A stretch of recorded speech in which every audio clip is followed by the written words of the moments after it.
नमस्कार, मैं सत्येंद्र सिंह सत्या राजपूत आपके अपने YouTube channel only exam with Satya में आपका बहुत बहुत स्वागत करते हैं। एक बार फिर आपके सामने मैं उपस्थित हुआ हूँ। मैथ्स की श्रृंखला जो मैंने चालू की है उसको लेकर मैं एक बार फिर आपके सामने उपस्थित हुआ हूँ और आगे जो पिछला क्लास मैंने जहाँ समाप्त किया था उसी के आगे मैं शुरू करना चाहता हूँ। पिछली क्लास के बारे में मैं बताना चाहूँगा। पिछले क्लास में हमने डेसिमल सिस्टम और बाइनरी सिस्टम के बारे में पढ़ा रहे थे आपको, और मैंने लास्ट क्वेश्चन भी कराया था उसमें। लेकिन एक चीज़ मैं ये भी बताना चाह रहा हूँ कि लास्ट में मुझसे एक क्वेश्चन में गलती हुई थी थोड़ी सी, उसको मैं सुधारना चाह रहा हूँ। सुधारना ये चाह रहा हूँ कि गलती से मुझसे जहाँ पर 13 होना चाहिए तो वहाँ पर 9 लिख गया था। हालांकि कैलकुलेशन सही था, लेकिन फिर भी अपनी गलती छुपानी नहीं चाहिए, क्योंकि वो भविष्य की बात होती है, लोगों के भविष्य की बात होती है, इसलिए ये चीज़ बताना बहुत ज़रूरी हो गया था। लेकिन आज मैं वहीं से आगे फिर से स्टार्ट करने जा रहा हूँ, और आज मैं बाइनरी सिस्टम और डेसिमल सिस्टम में कुछ सवाल लेके आए हैं, वो कराएंगे और थोड़े अच्छे सवाल भी कराएंगे, और आज का टॉपिक यही रहेगा। आइए हम लोग शुरू करते हैं। कुछ सवाल आज करते हैं, कुछ क्वेश्चन शुरू करेंगे यहाँ पर, और आप लोग कॉपी पेन लेके बैठ जाइएगा ताकि आपको अगर कुछ नोट करने के लिए ज़रूरत पड़ी तो नोट भी करेंगे। ठीक है, तो सबसे पहले मैंने आपको बताया था कि binary number change into decimal number और decimal number change into binary number, दोनों के कन्वर्जन के बारे में मुझे आपको बताना था। तो सबसे पहले मैं यहाँ पर निश्चित तौर पर पहले decimal number change into binary number और फिर बाइनरी नंबर को चेंज करेंगे हम डेसिमल नंबर में, उससे आप समझ जाएंगे। सबसे पहली चीज यहाँ पर एक संख्या हम ले लेते हैं, जैसे मैंने यहाँ पर लिख दिया 35, मैंने 35 यहाँ पर लिख दिया। 35 बेसिकली ये डेसिमल संख्या है, यानी कि डेसिमल सिस्टम की संख्या है। इसको मुझे चेंज करना है बाइनरी संख्या में। अब बाइनरी संख्या में चेंज करने के लिए हमने पिछली क्लास में आपको पहले से बता दिया था, बेस क्लियर करा दिया था। हालांकि ये वीडियो नया शुरू कर रहे हैं हम, नई क्लास शुरू हो रही है, तो जहां से हमने छोड़ा था वहां से शुरू करने की हमें ज्यादा इच्छा हो रही थी, ताकि पीछे वाली चीज एकदम से क्लियर हो जाए। तो इसको मुझे चेंज करना है बाइनरी में। तो सबसे पहले यहाँ पर 35 मैंने लिख लिया, और बाइनरी सिस्टम का मतलब ये होता है उसका बेस 2 होता है। बाइनरी सिस्टम का बेस 2 होता है। तो जब बाइनरी सिस्टम का बेस 2 होता है तो हम सबसे पहले 2 से भाग देते हैं। यहाँ पर 2 एकम 2, 1 बच गया 15, 2 सत्ते 14, एक हासिल बच गया, एक शेष बच गया, हमने शेष वहां लिख दिया। इसके बाद पुनः हमने 2 से भाग दिया, यहाँ पर 2 अट्ठे 16, 1 बच गया, पुनः हमने 2 से यहाँ भाग दिया, फिर से 2 चौको 8, कोई शेष नहीं बचा, 0 लिख लिया। इसके बाद हमने लिखा यहाँ पर 2 से फिर भाग दिया, 2 दूनी 4, फिर यहाँ पर कोई शेष नहीं बचा, फिर से मैंने भाग दिया 2 से, 2 एकम 2, कोई शेष नहीं बचा, लेकिन लास्ट में 1 बच गया। 1 में 2 का भाग दिया नहीं जा सकता, ऑलरेडी शेष फल वही माना जाएगा। और अब हम जो लिखने का तरीका है, एरो देखिएगा नीचे से ऊपर जाएगा, अर्थात कहने का मतलब है कि हमारी जो बाइनरी संख्या है कन्वर्टेड वो हो जाएगी 1 0 0 0 1 1 बेस 2। कहने का मतलब बाइनरी का मतलब अगर हिंदी में हम बोले तो उसको कहते हैं द्विआधारी संख्या। द्विआधारी मतलब जिसका आधार 2 होता है, तो वो हमने 2 लिख लिया। इसके बाद अगर हम बात करें, अब ये देखिएगा जो 35 बेस 10 पर, यानी कि जो दशमिक संख्या थी उसको मैंने बाइनरी संख्या में चेंज कर लिया। अब यहां पर इसी संख्या को मैं दोबारा कन्वर्ट करके बताऊंगा कि अगर ये 35 से उठ के ये 1 0 0 0 1 1 आया है बेस 2 पर, अर्थात बाइनरी संख्या के रूप में, तो इस बाइनरी संख्या से ये 35 निकलना चाहिए। तो ये चीज मैं अभी क्लियर कर रहा हूं, और अब आप देख लीजिएगा, इसी को मैं क्लियर कर देता हूं। ये संख्या लिखी हुई है 1 0 0 0 1 1 बेस 2, ये लिखी हुई है। अब इसको चेंज करने के लिए कल मैंने लॉजिक आपको बताया था, लॉजिक से करेंगे, क्योंकि मैंने आपको एक्सप्लेनेशन से पहले बता दिया था। क्योंकि जब हम बेस 2 पे जा रहे हैं तो यहाँ पर हमारा आधार तो 2 हो गया। देखिए पहली पावर यहाँ 0 लेंगे, फिर 1 लेंगे, फिर यहाँ पर 2 लेंगे, फिर 3 लेंगे, फिर 4, और ये हो गया 5। हमने यहाँ पर 35 लिया था। देखिए हमने लॉजिक आपको बताया था, यानी कि यहाँ पर 2 की पावर 0 होगा जाके, इसका मान तो 1 हो जाएगा। अब देखिएगा, अब सबसे बढ़िया चीज क्या होती है, मैंने लॉजिक आपको बताया था पहले से, एक्सप्लेनेशन करने के बाद लॉजिक बताया था, इसलिए अब हम लॉजिक से ही चलेंगे। यहां से देखिए सबसे पहले यहाँ पर 1 लिखा, 1 इंटू 2 किया 2, 2 का डबल किया 4, 4 का डबल किया 8, 8 का डबल किया 16, और 16 का डबल किया 32। सबसे बड़ी चीज क्या है, देखिए यहाँ 1 है तो इसका मान निश्चित दिया जाएगा, इसका 1 दिया हुआ, इसका मान देखिए 0 के सामने ये 0 हो जाएगा, ये कैंसिल हो जाएगा, ये कैंसिल हो जाएगा। अब बचे कितने हमारे पास, एक तो 32 बचा, एक 2 बचा और एक बचा। आप जोड़ देंगे हम 32 2 34 1 35, अर्थात यहां पर वापस जिस संख्या से हमने बाइनरी संख्या निकाली थी वो पुनः हमें दार्शनिक संख्या के रूप में प्राप्त हो गई। निश्चित तौर पर ये सवाल को मैंने पहले आपको दार्शनिक संख्या के रूप में बाइनरी संख्या में चेंज किया, फिर उसी बाइनरी संख्या से पुनः उसी संख्या को मैंने निकाल दिया। तो ये सवाल था आपका, एक बेसिकली सवाल था। इसके बाद में थोड़ा सा टफ क्वेश्चन लेने की कोशिश कर रहे हैं। टफ क्वेश्चन लेते हैं यहां पर। इसके बाद देखिएगा अगला क्वेश्चन हम यहां से लिखने की कोशिश कर रहे हैं। एक क्वेश्चन लिखते हैं जैसे 101.111 बेस 2। सबसे बड़ी चीज ये है कि अभी तक हमने इस पिछले क्लास में नॉर्मल संख्या के बारे में पढ़ा था। अभी हमने बाइनरी संख्या ली है, लेकिन यहाँ पर पॉइंट वाली बाइनरी संख्या लिखी है। इसका मतलब ये है कि ये बाइनरी संख्या चेंज करनी है मुझे दार्शनिक संख्या में, अर्थात डेसिमल सिस्टम में। तो जब ये संख्या डेसिमल सिस्टम में चेंज होगी तो आप निश्चित तौर पर मानिएगा तो डेसिमल सिस्टम की जो संख्या आएगी वो भी दशमलव संख्या के रूप में ही प्राप्त होनी है। अब यहां से आपको एक चीज मैं पहले से क्लियर कर दूं कि इस वाले सवाल से जब हम चेंज करेंगे डेसिमल संख्या में तो वो दशमलव संख्या प्राप्त हो जाएगी। फिर उसी दशमलव संख्या से हम पुनः इसी संख्या को प्राप्त करेंगे तो आपका जो मेथड होगा वो एकदम से क्लियर हो जाएगा। हम यही चाहते हैं कि आपकी पढ़ाई बहुत अच्छी हो, पढ़ाई बाधित ना हो, जोरदार पढ़ाई हो। हम पूरी तरीके से आपके साथ हैं और आपका थोड़ा सा काम है, आप वीडियो को देखें, लाइक करें, शेयर करें और दबा के शेयर करें और सब्सक्राइब भी करें। अब यहां पर देखिए सबसे पहली चीज, हमने दशमलव वाली जब यहां बाइनरी संख्या लिखी तो इसको थोड़ा सा एक्सप्लेन कर देते हैं, फिर इसके बाद में आगे चलेंगे। सबसे पहले देखिए ये वाली तो पूर्ण दशमलव बाइनरी संख्या है और ये वाली दशमलव वाली संख्या है। तो सबसे पहली चीज क्या है, इस वाली संख्या को अलग मान के लिख लेते हैं। इस वाली संख्या को अलग मान के लिख देते हैं। इसको लिख देते हैं 1011 बेस 2, इसको लिख लिया हमने। फिर इसके बाद में ये वाली संख्या जो है 0.111 बेस 2, इसको दोनों के लिख लिया। सबसे पहली चीज ये है कि इस वाली चीज को हम पहले से बदल के हम देख चुके थे। इस वाली चीज में हम बदल के इसलिए देखे थे कि ये वाली चीज हम पहले से बदल लेते थे डेसिमल में, बट ये वाली बदलने में थोड़ी सी प्रॉब्लम हो सकती थी। लेकिन अब दोनों सवालों को हमने जब मर्ज किया है तो आप देख लीजिएगा यहां से कि इसके लिए अभी मैंने यहां पर 0 लिखा, यहां पर 1 लिखा, यहां 2 लिखा, यहां 3 लिखा। सबसे पहली चीज यहां पर देखिएगा, यहां पर 2 टू पावर 0 होगी तो यहां से 1 हो जाएगा, यहां से 1 का डबल करेंगे 2 हो जाएगा। बायोलॉजिक जा रहे हैं हम, बायोलॉजिक अभी मैंने बताया था लॉजिक के अकॉर्डिंग जाना है। अगर एक्सप्लेनेशन से देखना है तो मेरे पिछले वाले वीडियो में जाके आप देख सकते हैं, एक्सप्लेनेशन हमने किया हुआ है इसका। तो यहां देखिएगा 2 हो गया, फिर 2 का डबल किया कितना हुआ 4, और फिर 4 का डबल किया कितना हुआ 8। लेकिन यहां पर 0 है तो ये अपने आप कैंसिल हो जाएगा, ये कैंसिल हो गया। अब हमारे पास कितनी संख्या बची, एक 8 बची, एक 2 बची और एक 1 बची। सबको जोड़ देंगे 8 2 10 1 11। तो इसको हमने 11 बेस 10, क्योंकि ये हम डेसिमल संख्या में चेंज कर रहे हैं, इसको मैंने चेंज कर लिया। एक बार फिर चेक कर लेते हैं हम दोबारा से चेक करते हैं। यहां पर देखिए 1011 ये लिखी हुई मैंने यहां से अलग किया क्योंकि ये वाली दशमलव से पहले वाली संख्या है, ये दशमलव से बाद वाली संख्या है। दोनों सवालों को मैंने मर्ज किया था, अभी फिलहाल मैं अलग करके पढ़ रहा हूं। यहां देखिएगा सबसे पहले ये पूर्ण संख्या है, इसलिए मैंने क्या किया कि इसको 0 पावर 1 2 3 इसके हिसाब से बेस 2 पावर थी, यहां पर बेस 2 पावर थी तो इसलिए यहां पर 1, यहां पर 2, यहां पर 2 का डबल किया 4, यहां 4 का डबल किया 8। अब देखिए 0 के सामने ये तो अपने आप कैंसिल हो गया। फिर 8 2 10 1 11, 11 बेस 2 10, ये दार्शनिक संख्या में चेंज हो गई। अब दूसरे पार्ट को दार्शनिक संख्या में चेंज करने की आवश्यकता है। अब देखिएगा ध्यान से, जब दूसरे पार्ट को हम चेंज करेंगे, कल हमने बताया हुआ था आपको, लेकिन फिर भी एक बार अच्छी तरीके से बता देते।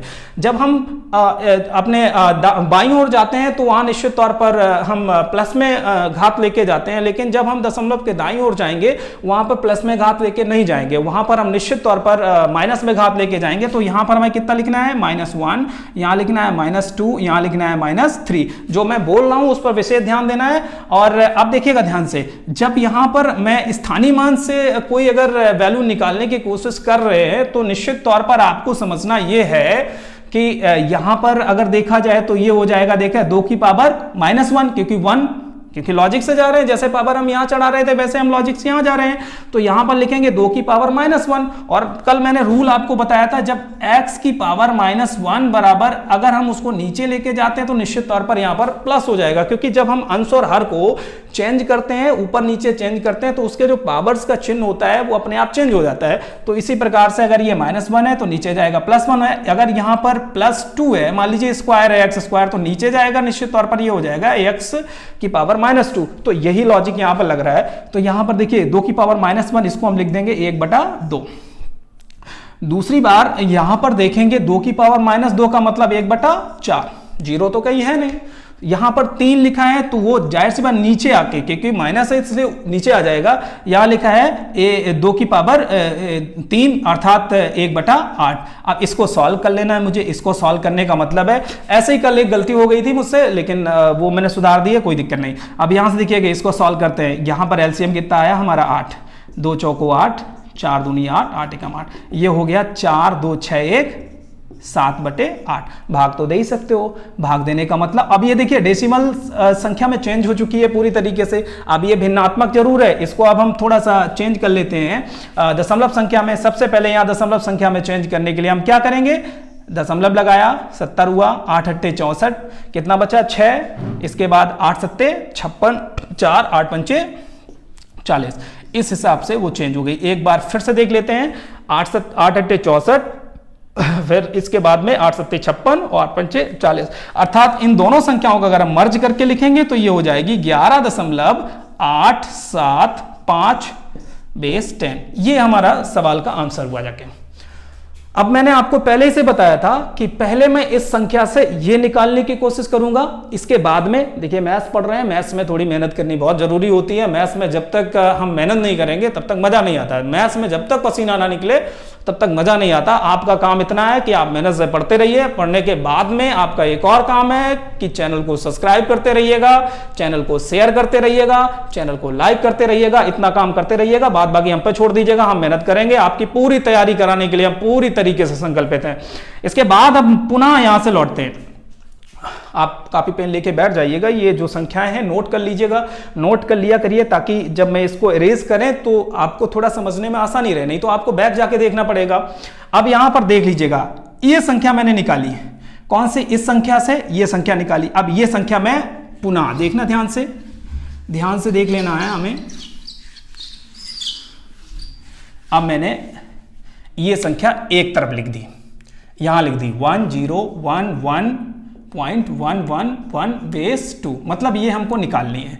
अब इस वाली संख्या से मुझे ये संख्या निकाल के लानी है। मैंने यहां लिख लिया 11.875/10। अब ये दशमलव संख्या है, दशमलव संख्या से ये निकालनी, क्योंकि इस संख्या से मैंने ये संख्या निकाली थी तो इस संख्या से ये संख्या आनी चाहिए, तभी हमारा मेथड क्लियर होगा। अगर मैं उठा के एक ही तरफ से बता देता तो वो मेथड आपका क्लियर नहीं हो पाता, इतना मुझे पता है। लेकिन फिर भी मैं कोशिश कर रहा हूं कि आपके मेथड एकदम से क्लियर हो, आपको लगे कि हम इस चैनल पर पढ़ रहे हैं तो कुछ अच्छा मिल रहा है, इसलिए मैं कोशिश कर रहा हूं आपको अच्छा देने की।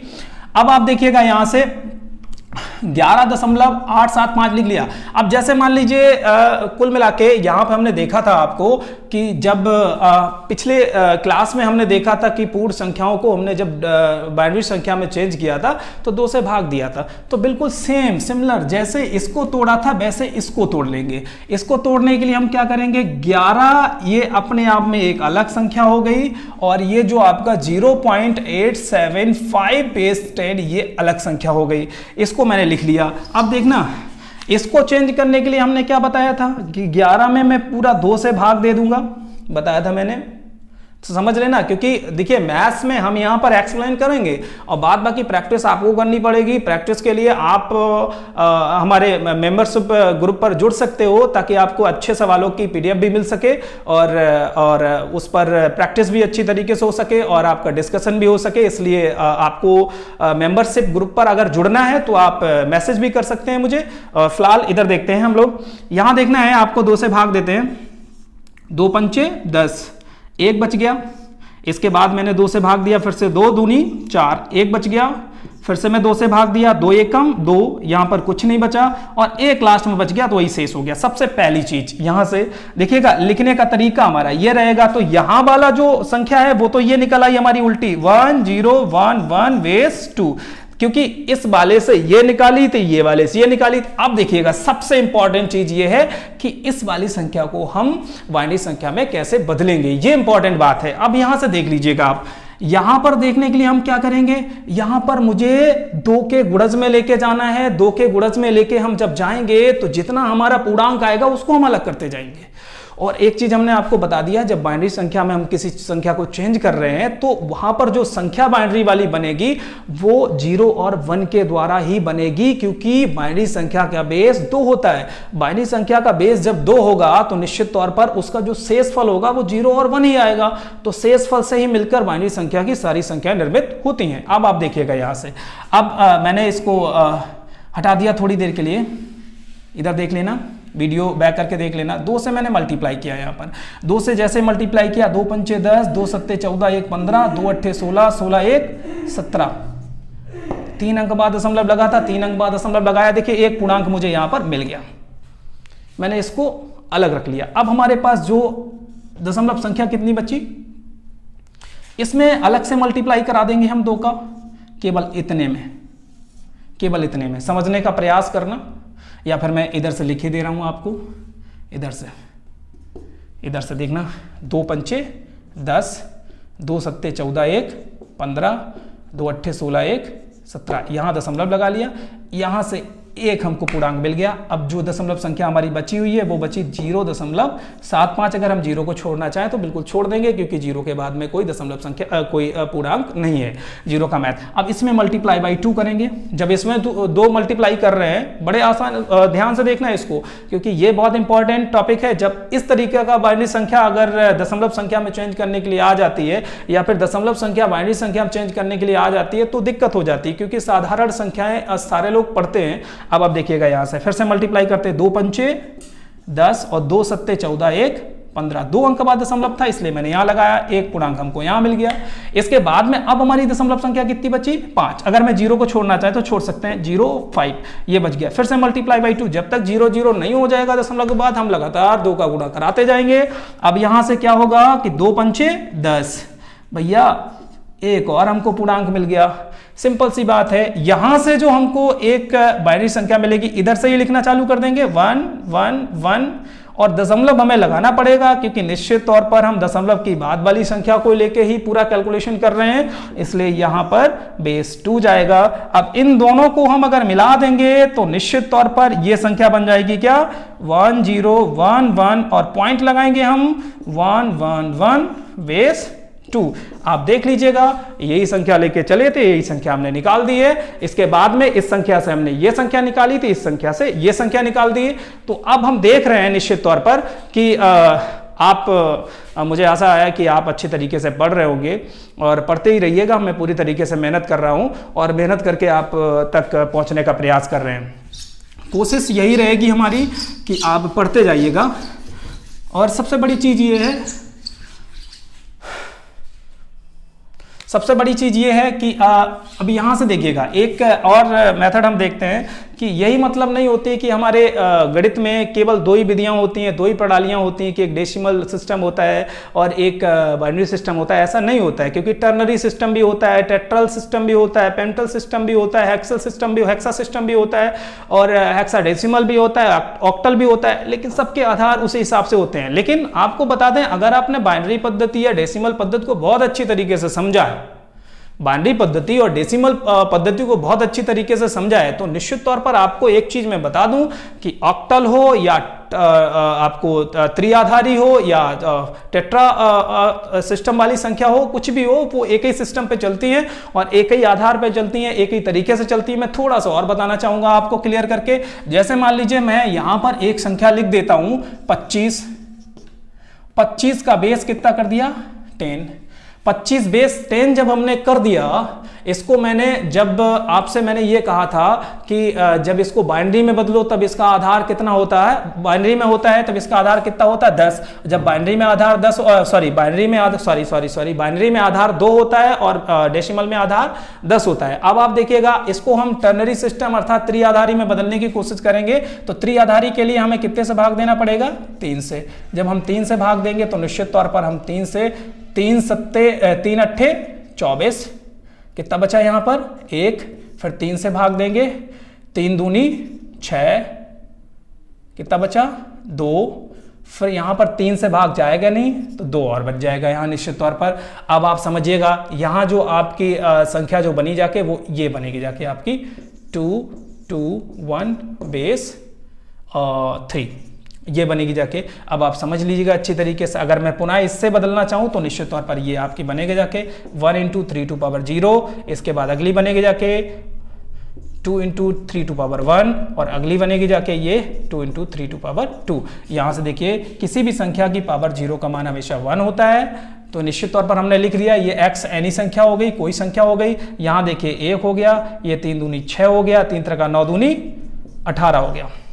अब आप समझिएगा ध्यान से, 18 6 24 1 25, यहां से हम लिख सकते हैं 25 बेस 10। अब आप समझ लीजिएगा कि मैंने बड़ी इजी वे से ये बताया है, केवल और केवल बाइनरी सिस्टम और डेसिमल सिस्टम को पढ़ाने से सारे पद्धति के सवाल आप लगा सकते हैं बिल्कुल, क्योंकि ये मैंने डेसिमल सिस्टम को टर्नरी सिस्टम में बदल के आपको दिखा दिया है। अर्थात आप समझ लो कि ये जो 25 जो दार्शनिक पद्धति की संख्या है वो 3 आधार पर 221 के बराबर है, अर्थात 221 की संख्या 3 आधार पर 25 की संख्या 10 आधार के बराबर होगी। एक मैं उदाहरण देता हूं आपको, जिस प्रकार पूरे विश्व में ऐसे कितने देश हैं जिनमें जो करेंसी होती है वो रुपया है, लेकिन हर देश का रुपया बराबर नहीं होता है, सबका अर्थव्यवस्था अलग अलग होती है, सबकी विकास की दर अलग अलग होती है। तो इसी प्रकार से हर देश की एक मुद्रा की जो दर होती है वो अलग अलग होती है। जिस प्रकार से इंडिया का रुपया और नेपाल के रुपये में अगर कंपैरिजन करें, रुपया दोनों जगह का है, लेकिन इंडिया का रुपया जो होगा वो ऊंचा होगा, उसका आधार ऊंचा होगा, तो कम रुपया नेपाल में ज्यादा के बराबर होगा। इसी प्रकार से बिल्कुल यही सिस्टम होता है और मैं यही बताने की कोशिश कर रहा था। मुझे आशा है कि मैंने जो भी पढ़ाया है निश्चित तौर पर आप अच्छे तरीके से समझ पाए होंगे। और आज के लिए इतना ही रखते हैं, नमस्कार। और वीडियो को शेयर करते रहिएगा, सब्सक्राइब करते रहिएगा और ऐसे ही प्यार देते रहिएगा, और मैं पूरी तरीके से संकल्पित हूं आपकी तैयारी बहुत अच्छी तरीके से करा पाऊं। नमस्कार।